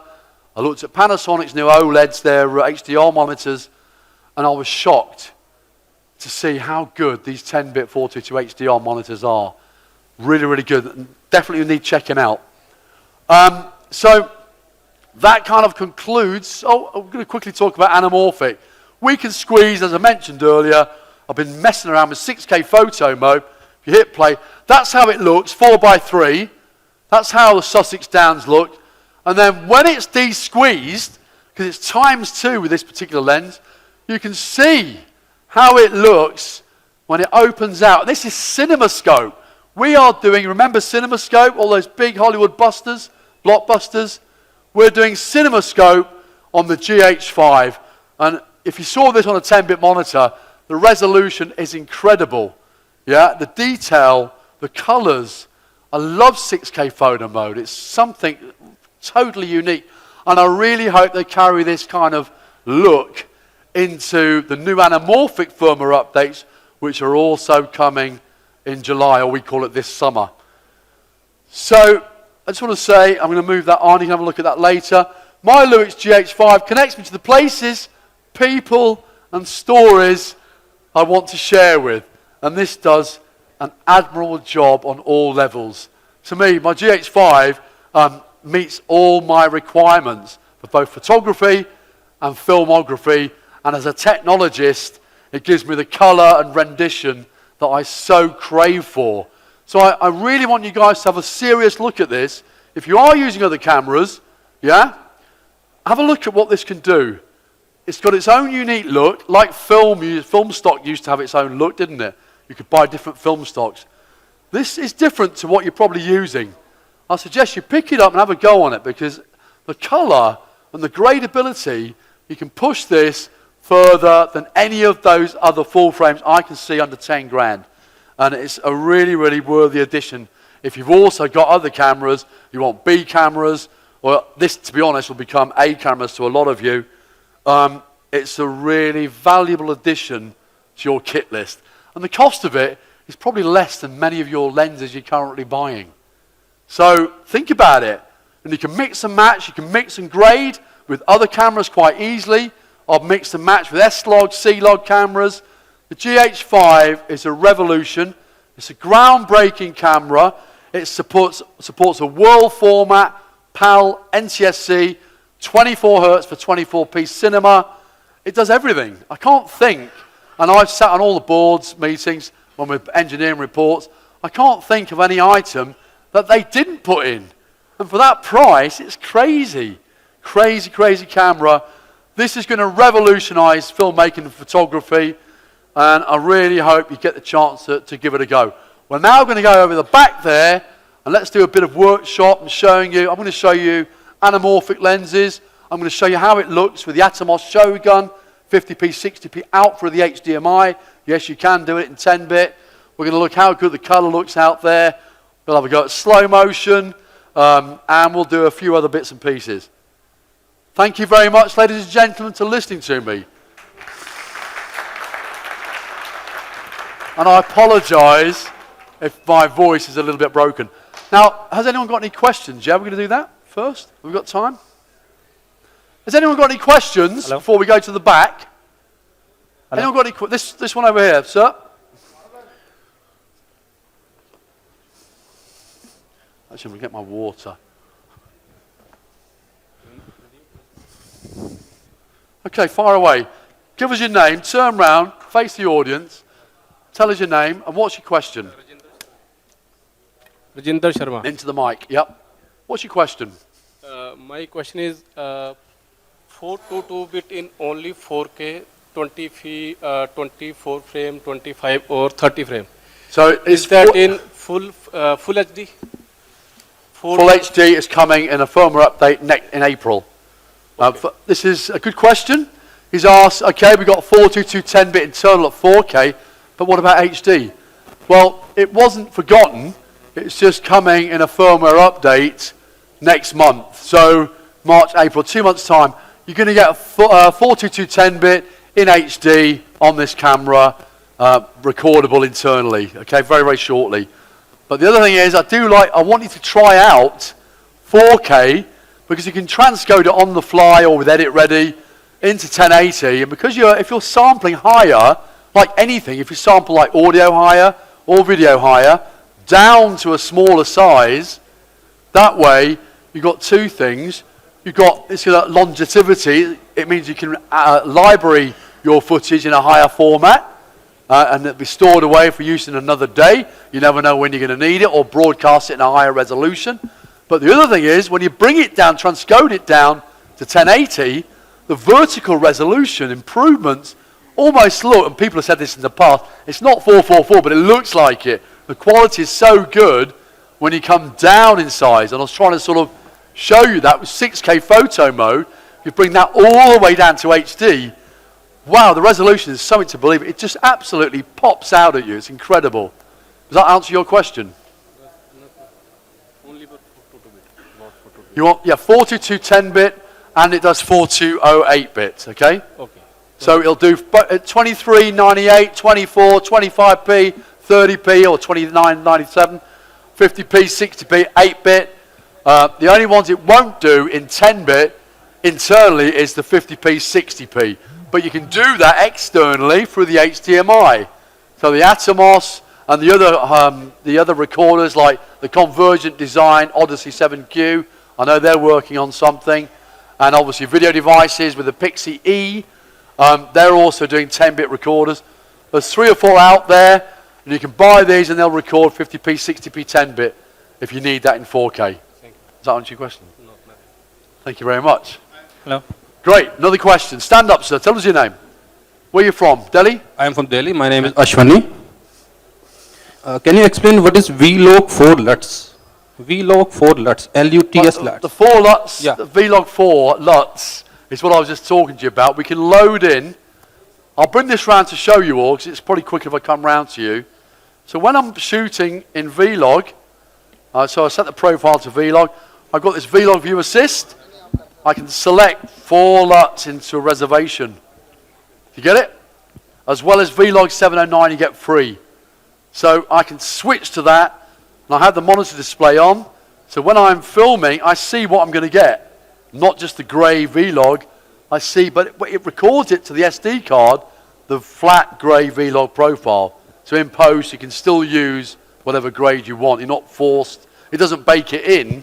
There's no point in baking it into the card, because you might want to change your mind later on, yeah? But it just shows. You can load up to 4 different LUTs. I'm going to show you now. I'm going to bring it up, show you. Vlog View Assist. Yeah, you read a LUT in from the SD card. I'm going to bring this round.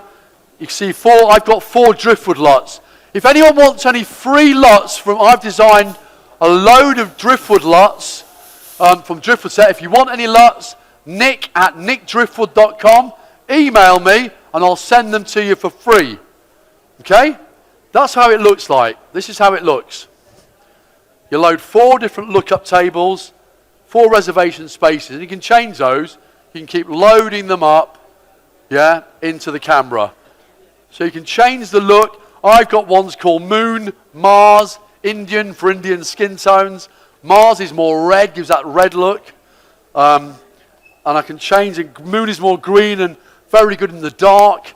You can even load up as I said to you earlier on, a sort of false color. That's very green and dark, you know. You're obviously set for higher ISOs. Okay? 0.05. So I'm going to show you guys as well. I can load up into Vlog, Vlog View Assist. From the reading out a lot file from the SD card in here. If I've got them, it sees it automatically. You automatically get the Vlog 709 lookup table at the top. Okay? And then the 4 reservations, 4 slots to load up any looks or grades automatically. Can you see that, yeah? 4 looks. There's our 4 lookup table data space. Any of these can be loaded. Once you set it, hit enter. I've got LUT monitor display on. So when I look at it now, I can see not the grey Vlog, but I've got my look or grade showing on the screen or in the eyepiece. Really powerful, yeah? I'll show you guys quickly. You might have to stand up, guys, if we haven't got a lot of time. Okay, Vlog View Assist. Set, I've loaded 4 up from my SD card. You get Rec 709 free, the Varicam one. Then you get 4 more. You load them with the SD card. You just simply copy them from, for example, DaVinci Resolve, do a grade, right-click, save it to your computer, copy those VLTs, extensions .vlt, Varicam lookup table, VLT. Put them into the root folder of your SD card.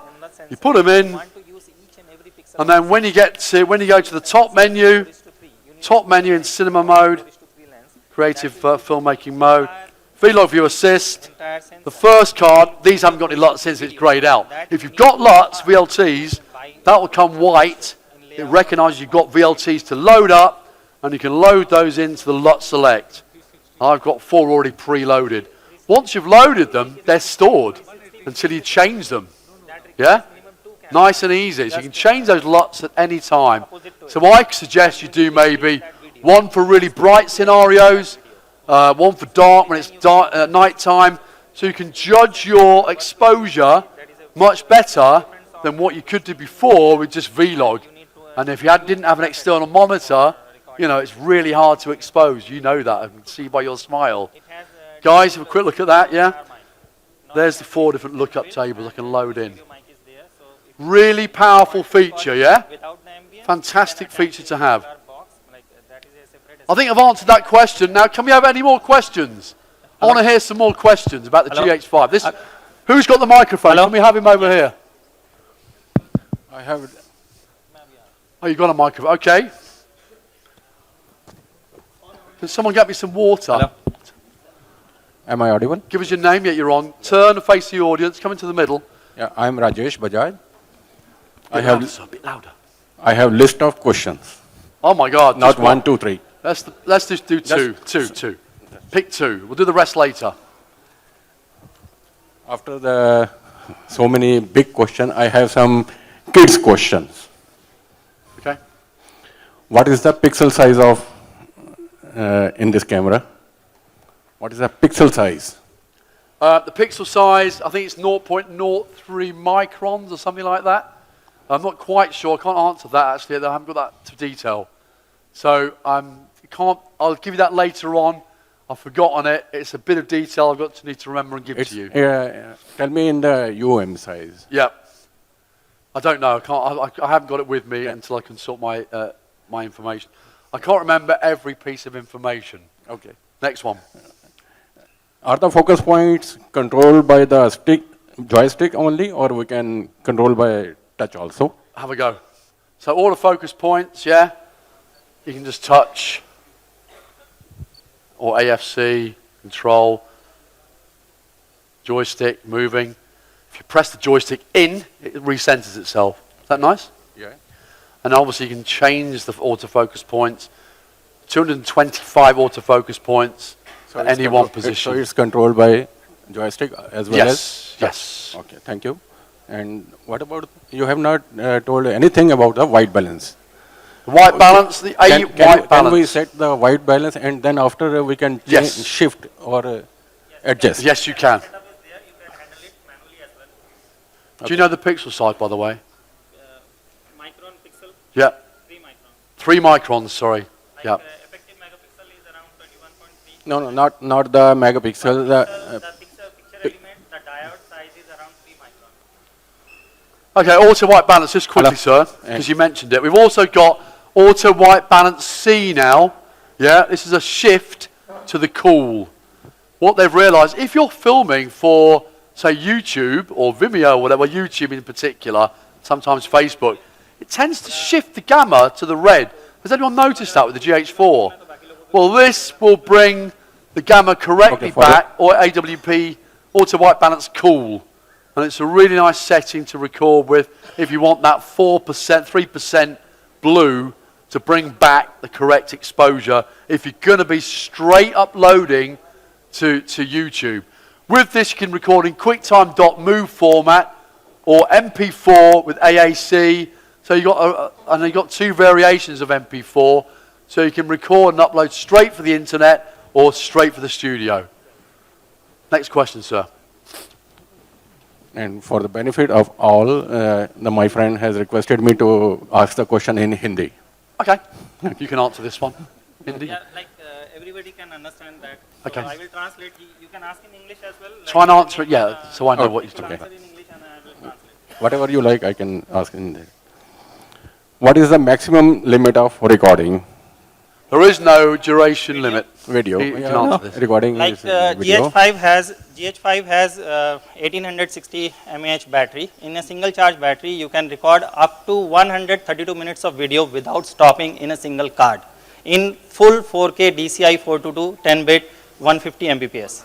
2 minutes. 132 minutes checked on a card.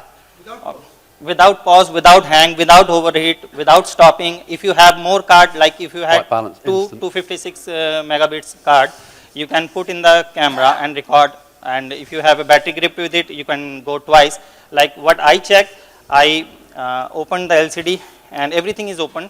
Like if you put the camera in economy mode, so you can extend that time as well. You can go beyond 100. So you're hot swapping. There's three options: hot swapping, record forever by changing your SD cards as they fill up. Hot swapping, yeah, it'll last as long as your battery lasts. Basically, you can keep doing it. Second option, you can backup record. So both slots are recording at the same time. You've got a backup if one of your SD cards goes wrong. So rest assured, you'll never miss your video recording. Third option, like you correctly said, videos to one card, JPEGs, RAW, 6K photo even, to the other card. So you can separate where they go. Does that answer the question? And also your white balance, sir, you were saying about white balance quickly. I'll just show the guys over there while you were talking. So I can select a white set by, if I haven't got a grey card or a middle grey or white card with me, I can look at a white, like this guy's shirt is white, hit set, bang. Instantly got auto white balance set for me based on that setting, based on seeing a bit of white in the scene. I can adjust it as well by setting my hues up. I can go by touching it or adjusting it and set it, yeah? That's really very, very helpful. That's really powerful, isn't it, sir? And don't forget, you can also, so as well as having 4 of those, which are stored, so any scene, I can just face a bit of white, hit set, I've got the correct white balance, yeah? Pretty much, it's just looking at the white. And you can adjust that here with the warmth, yeah, in Kelvins. You've also got 4 reservations for Kelvin setting and storage. So look, sir, so white balance, let's set the Kelvins up. You might want that kind of look. You might want to be down to the basic 6,005 or 5.5 for daylight, 5.6 for daylight. You might want to go for cloudy. One moment, please. Can we shift the white balance while recording also? While you're recording, you can shift it. So this shows you, look, I'm recording. I've now just changed it. That's just the microphone thing. Yes, you can. Okay. So yes, you can change white balance on the fly as you're recording. You can change ISO on the fly whilst you're recording. Yeah? Is there anything else you can change on the fly? Can we also shift the aperture and the speed? Pardon? Repeat your question once again. Can we shift the aperture and Yes, aperture you can. and Let me show you. speed Let me show you. while recording? It's probably better that you talk anyway. My throat's gone. I'm sorry, I am bothering you a lot. No, no. No, that's fine. Absolutely fine, This is the sir. display here. Get See? questions So ready. whatever information is here, you can change it anytime while recording by just touching it. See. Here. Like I can touch and change Where's my anything water? Put and it down, it is sorry. My recording now. water. Okay. So whatever information is there on this particular screen, I can change it anytime on the fly. Okay. Yeah. And what is the minimum lux to focus? Like in still, it goes from 100 to 25, 600. 25, No, no, 600, no, no, yeah. And no, no, no. it goes from 200 to 1200. What is no, no? What is the minimum lux to focus? 0.3. Because in Canon we Canon we have this problem. Yeah. In dark we cannot focus the object. Yeah. Well, the thing is, you have a little bit of light in the dark, don't you? Or are you totally filming black? I generally shoot in the dark. He is asking about the performance in low. Yeah. Well, as I said, 3200 ISO, for example, is what not the ISO. the gain that I'm trying to say is, if I use Canon, yeah, it doesn't focus in the dark. yeah. Focus- It's got improved focus in the dark, starlight autofocusing. I can't show you here. There's two focusing additions for the dark if that I is talk about improved. if I talk about Nikon 500 D500, Yes, I will show you. Can I show you that later on one-to-one, and anyone else it wants to see focuses in totally Yes. dark. Yes. And if I talk about Yes, it does. Canon, It opens up. It does open up the what do you call it? The red. It sees in the dark. The red light, infrared, and you see it open up totally in the dark. And also, another function I've forgotten to tell you Does about. it We've got have- does it we've got have the F6. infrared? We've got a function button 6. If you want to see your slow shutters, yeah, you can see how it's going to look by pressing that button. Okay, you can set that up to do that. A preview of how a long shutter is going to look before it actually happens in this camera. and Let's have someone else have another go, but I will show you that later on, and in the book okay, exactly what it one means. last question. Is the live view successful in the still also? Yes. Yeah. Live view control. In stills. In stills, yeah. You're my photo man. What do you think? The live view you can set up now to be on all the time. I'm just trying to find it. Sorry, I've got a very bad cold at the moment.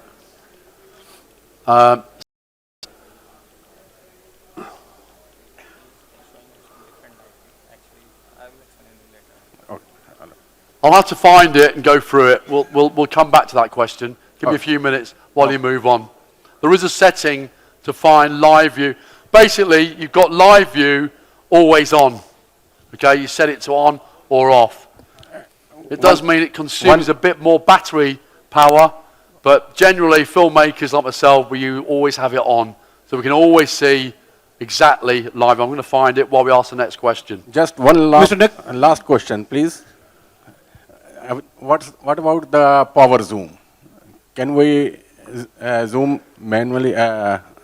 Any adapter or some forward zoom manual? Select a manual. No. Punch in. If we zoom in or zoom out with our hand, it will give some jerks. Is there any adapter like in? Yes, you can get certain follow focuses are better than others. There are adapters which will either do motorized, clean. Is that available? They are available, yeah. I'll give you a list of them later. In fact, that's the sort of question, if you ask me later, I'll email you. There's loads, absolutely loads for stability. Thank you so much for helping me out. Great questions. Round of applause for this gentleman. Really good. Tough questions, but we can handle it because we're the GH5. Yes. Hello. I have a question for you. Go. Do we have a recording, a video recording, a slow motions there? Yeah, we're going to do that in a minute at the back. You're going to see it. I'll get you over next to me and we'll do a slow-mo. Okay? Cool. Sure. One more. At 180 frames per second.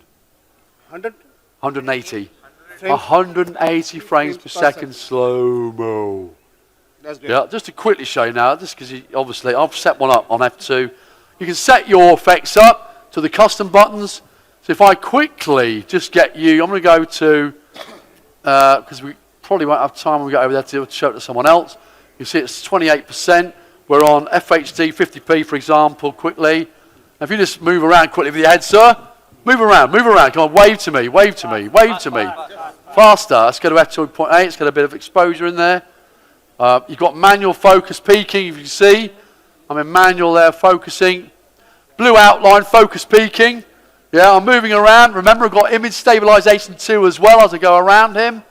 Yeah, keep moving. Stop there then. Let's have a look at that. We'll play it back. There we go, sir. 180 frames per second.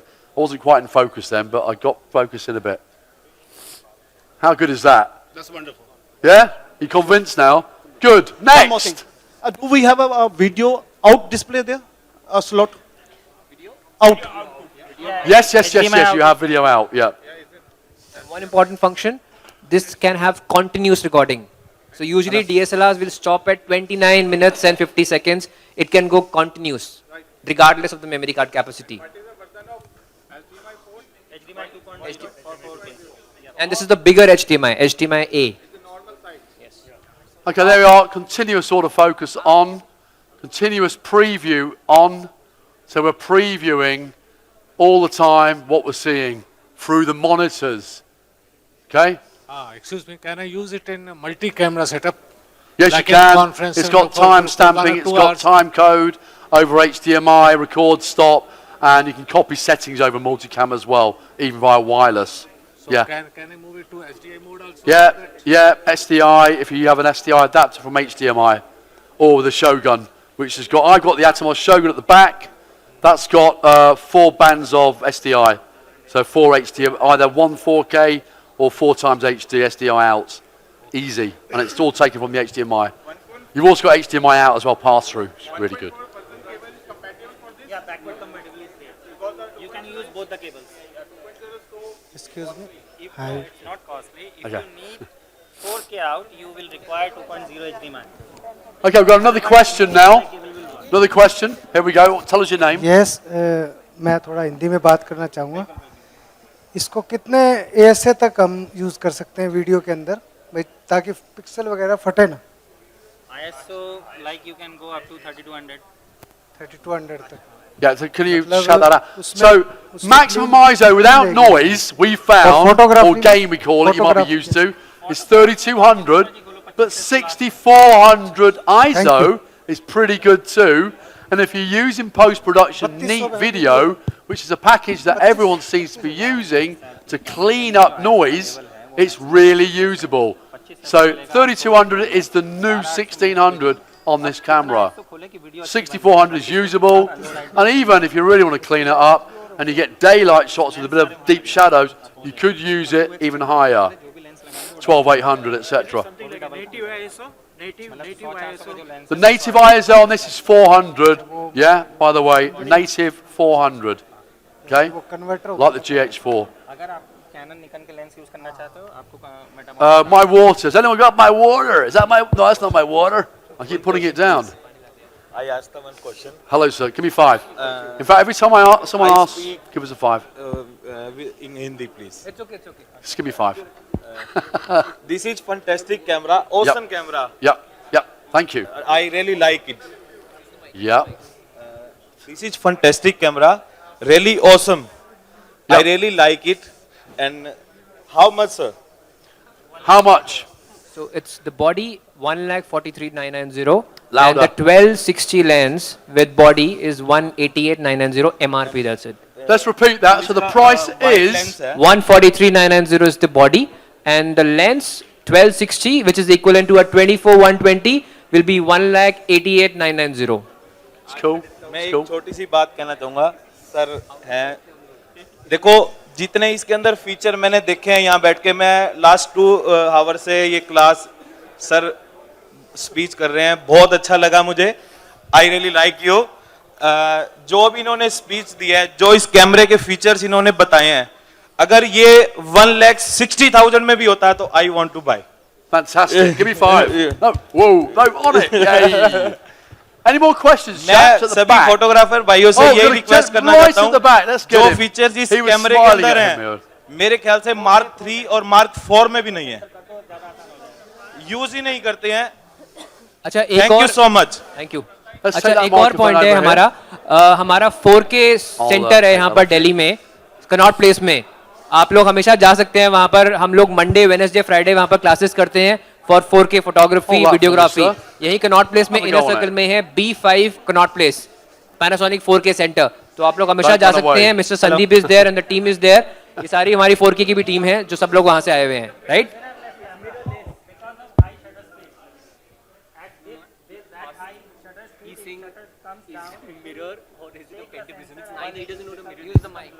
Okay, Bhopal, use the mic. Can we ask him properly? Let's get it on him. File size will depend on your settings, like how you configure. Sir, speaking to the mic. Hello, I'm Sanjay Sood, industrial photographer from Delhi. So my question is, what is the maximum file size when you continuously recording it? 96 gigabytes, yeah, continuous. Then it makes another 96 gigabyte file. Okay. So and what is the time, you know? Oh, well, imagine, yeah, 100 megabits per second for 8-bit, yeah? You, on a 64 gig card, you can record about an hour 10. With 150, about 45 minutes, yeah? 45 minutes. At 10-bit, That's okay? Per 64 gig. So multiply that for bigger cards. Yeah? Cool. Next. This guy's loving it, I can see. Look at this. Yeah? Good. Right, any more questions over here? This guy's got a question. Stand up, sir. Hi. Tell us your name. Is the mic working? Okay. So I use the GH2, the GH3, the GH4. The 3 and 4 I use for very briefly. Okay, and the GH2 I really like the hack and everything. I mean, you did had a 188 megabit hack and everything. I realized that Panasonic is really not concentrating on indie filmmakers and even photographers as much as it should. Why I'm asking this question is because most people I see, they use Canon and Nikon despite all the limitations in video. I mean, they have 4 GB file sizes. They have 59 minutes on the higher end cameras. The D5 came out with a 3-minute recording time. I mean, I think it's become 30 minutes. So I think Panasonic really needs to engage indie filmmakers a little bit more than it is. I mean, it's a very good thing that you've done all this, but it's, I think It's a good question, but we are actually, as I said to you, this is why this is really the people's camera. I represent guys like you all over the world. There's a big team of Japanese engineers constantly going around now, picking up, having meetings with people like us filmmakers, 5 or 6 people per meeting, and we also represent guys like you. This is why it's the people's camera. I mean, it's really good that they're doing the GH5, look at all the firmware updates coming already, yeah? Look at the feature set.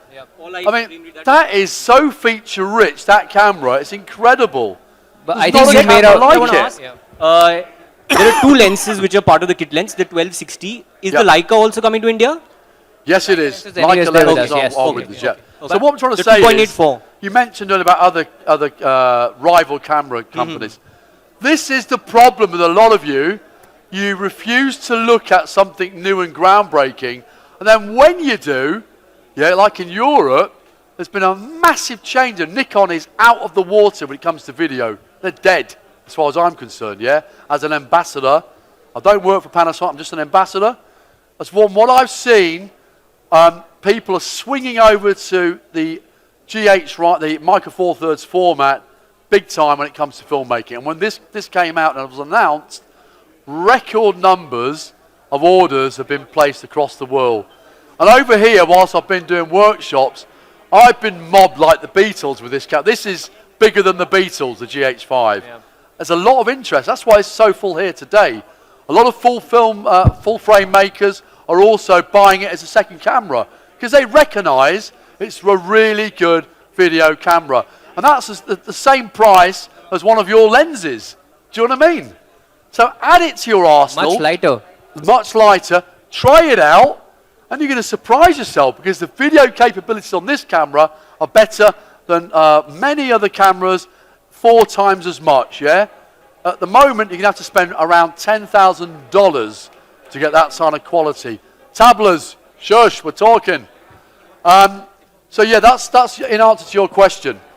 Try it out. Give it a go. We're going to go to the back now. You can have a go on it. I appreciate some of you have got to get home. That's the 5-axis If you can stay and have a look, we're going to have a go. We're going to go at the back there, yeah?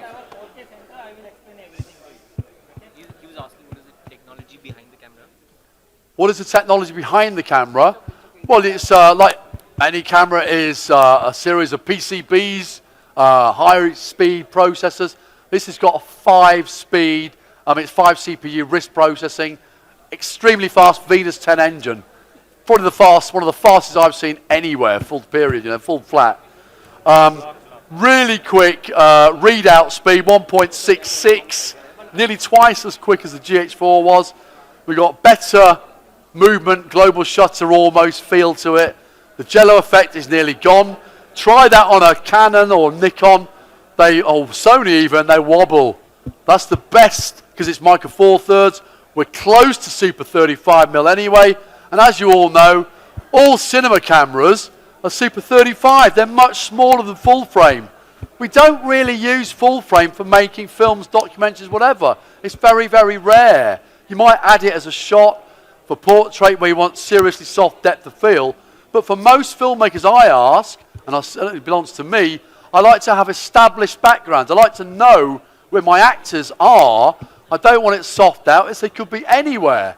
So for me, the micro four thirds format with those incredibly fast lenses you've got anyway, the Nocticron 1.2 or the Voigtlander 0.5, the 12mm 1.4s, some really fast lenses coming, a lot of f2.8s. We're getting that nice depth of field anyway, and we can also do it for photographers in post-production. We can do post-focus where we can blur any object. Yeah, once we've done a 4K or 6K recording, we can blur any object out in post. So we don't have to worry about depth of field. We do it later. So lots and lots of functionality which brings this on a par with cinema cameras. And that's my point. Any more questions? Any more questions from anyone? Has anyone got any questions? Any more questions? You got a question, yeah? You have a question? Yeah? No questions? Okay. Must be one more question. Well, let's go to the back and let's have a play then. Should we do it? Yeah. Let's go do it. We're going to show you rack focusing first. Then I'm going to do a bit of anamorphic filmmaking. We're going to match this up to the Atomos Inferno as well to show you how it looks when it's de-squeezed, an anamorphic lens, just in case any of you cinematographers don't believe what I'm saying. It looks incredible. It's also going to show you on the Atomos high dynamic range. So let's get my kit bag and I'll see you at the back. Let's get it all rolling. अभी we'll have a live demo session. पीछे हमारे props area हैं. आप लोग सारे वहाँ पर camera test कर सकते हैं.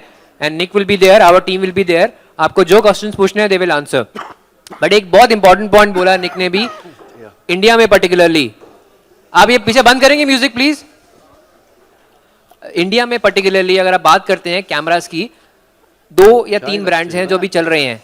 राइट हम लोग चेंज नहीं करना चाहते बट जिन्होंने चेंज किया है people this guy sitting there he is used the GH1 GH2 GH3 ask him what's the difference against the DSLR video quality जो उसमें है और इसमें जो स्टिल क्वालिटी जो वीडियो क्वालिटी है नाउ विद द GH5 हमने स्टिल क्वालिटी भी फर्दर इंप्रूव करी है. इतना डेटा आप निकाल सकते हो 4K से 4K 60 पे से कि आप पूरा एल्बम बना सकते हो उसमें से. आप 18 मेगापिक्सल की एल्बम बना सकते हो. अगर आपके कोई शॉट्स मिस हो गए हैं फॉर एग्जांपल वेडिंग गाइस के लिए पर्टिकुलरली अगर आपका कोई जयमाला का शॉट मिस हो गया या कोई भी शॉट मिस हो गया आपके पास में इतना वीडियो का डेटा है आप सारा एक्सट्रैक्ट कर सकते हो. देन सिनेमा में यूज कर सकते हो, वेडिंग डॉक्यूमेंट्री में यूज कर सकते हो. मैंने जैसे बताया अपने प्रेजेंटेशन के टाइम पे ए.आर. रहमान इतना बड़ा हमारा म्यूजिक कंपोजर है, उन्होंने अपनी मूवी के लिए अपने जो डॉक्यूमेंट्री बना रहे हैं उन्होंने GH4 रखे हैं 4 पीस. अभी जो हम लोग कल दिखा कर रहे हैं उनको कल ही हमारी टीम से बंदा गया था उनको दिखाने के लिए because we had very limited stocks. Is already booked about 5 for us. Right so that is the kind of customer they understanding the technology. अब ट्रेंड वो नहीं है कि बड़ा ज्यादा अच्छा है. जितना छोटा होगा that can also produce a beautiful results. Right आपको जो क्वेश्चन पूछने हैं Nick will be right there, our team will be right there for the live demonstration. Right now, Just going to come round and follow me. Talking about this amazing feature of this GH5. So we're going to have you can extract the a bit of photography over this side. I'm going to show, have we got a shoe for this? Okay. Let me put my camera on it because what I want to do, I'll put my camera on it because I want to show anamorphic lens first, yeah? With the Shogun. So if you do that for me, sir, good. Right. Let's get the Atomos. Here it is. This is the first 50p, 60p recorder. 42 10-bit, 50p, 60p. And also it can record and show rather an anamorphic ×2 display on this lens I'm about to put on. So, what we do, very easy, HDMI in, coming from the camera. We're going to put this little, we normally rig this up a lot better than this with a better tripod. We'd normally rig it with a cage, etc. But because we're going to be portable and very quick, we've got to do what we can. So I'm going to put this little thing in. These, well, there's a new flame out. If you don't want SDI, it'll cost you nearly $2,000. If you don't want SDI, it's less than $1,000. It's called a new flame. If you look at the Atomos site, they're doing a partnership program with Panasonic, and they've got a lot of information on their website. Is it using a LED technology or? You'll see OLED. Hang on. Whoop. Screwing it. So what I'm trying to do here, quickly, screw that up quickly to that. That's good there. Loosen that one off.